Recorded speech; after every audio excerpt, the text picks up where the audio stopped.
রান্নাঘরের ভিতরে দুটি সাপ কি সুন্দর খেলছে।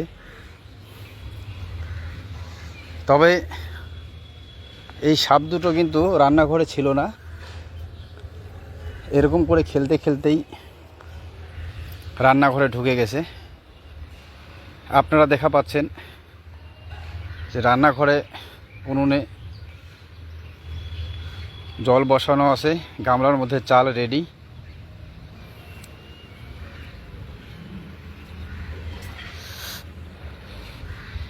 এরকম টাইমেই যেটা সূত্র মারফত খবর যে দেখতে পায় যে দুটো সাপ এরকম খেলতে খেলতেই রান্নাঘরের দিকে আসতেছে।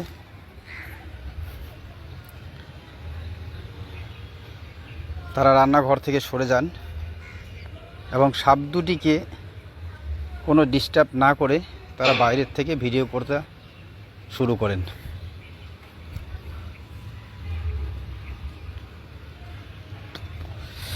যদিও এই সময় সাপেদের ডিস্টার্ব না করাই ভালো, সাপ কিংবা কোনো জীবকেই এরকম ডিস্টার্ব না করা ভালো। এবং